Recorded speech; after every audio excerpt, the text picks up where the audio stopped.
So good day guys. In this video, I'll be sharing to you how I performed laboratory exercise number 3 entitled RGB LED light circuit and application of analog signals and PWM pins or the pulse width modulation pins of the Arduino board.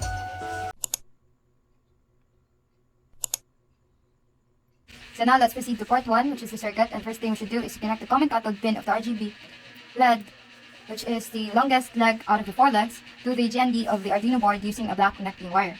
So this is the longest part, and we have to connect this to the the ground pin of the Arduino board. But first, let's put this on the breadboard. Put it like this, and then the second lead or lead of the RGB will be connected to the ground. This one here. That. I think you must use a longer wire for it to be. Yeah, I'm using a longer wire. So I didn't use the black wire because, as you can see, it's so short and I don't like to see it. So I just opted to use the orange wire. And then let's connect the legs to the 330, the other leg of the 330 ohm. So that usually pin. Sorry guys, my hands are shaky.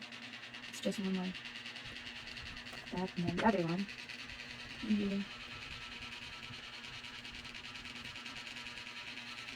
That. Next is the red wire, a green wire, and a blue wire.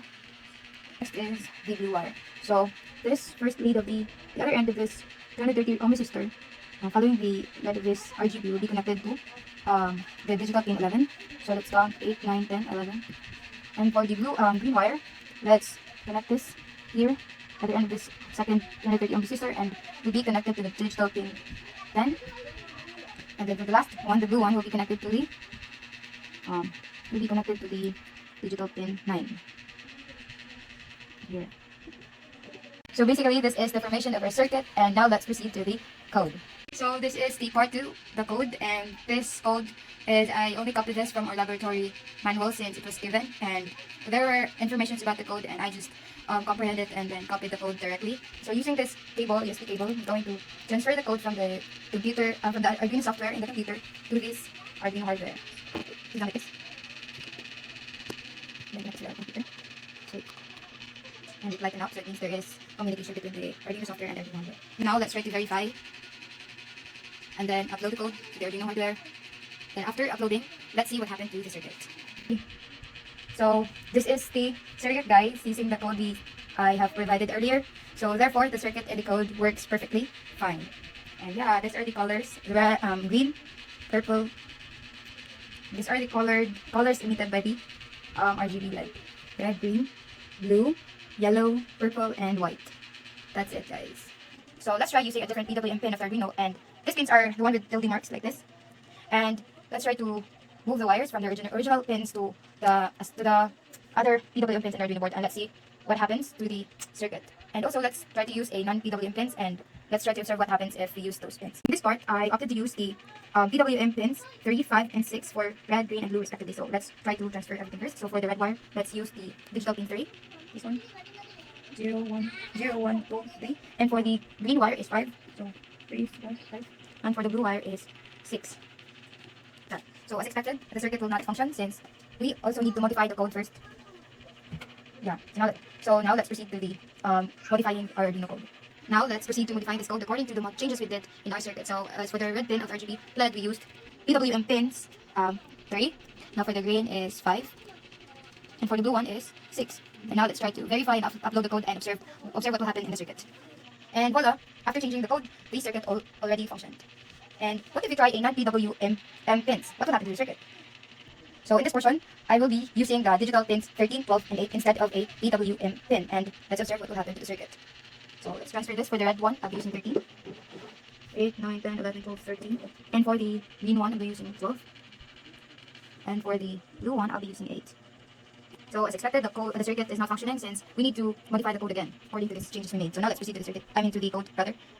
So now let's try to modify the code for the non-PWM pin. So for the red one, we used 13, digital pin 13, and for the green pin we used 12. Oh my gosh. And for the blue pin, we used 8. let's verify and upload the code to the Arduino hardware, and let's see what will happen to the circuit. So as observed in the circuit, if one uses non-PWM pins such as digital pins 13, 12, and 8 instead of a PWM pin, the LED will not produce the full range of colors as intended. This is because non-PWM pins can only output digital signals with two states, high or low, while PWM pins are capable of outputting analog signals with a range of values. So in the code, we expected to have 6 different colors, but after using a non-PWM pins, there were only 5 colors present, and the yellow one was missing. The purple, red, green, blue, red again, and purple. So yeah, not all the colors are being emitted by the RGB LED. So that's it, guys. I'm done with executing the laboratory exercise number 3, and this laboratory exercise provides students with several learning experiences related to analog signals and PWM pins. And firstly, I have gained practical understanding of how RGB LED lights work and the importance of controlling the intensity of each primary colors to produce different colors. And overall, the RGB LED light circuit laboratory exercise can help me develop a deeper understanding of fundamental concepts of electronics and electrical engineering while gaining hands-on experience in building and controlling electronic circuits. So yeah, that's it. Thank you for watching, and God bless you all.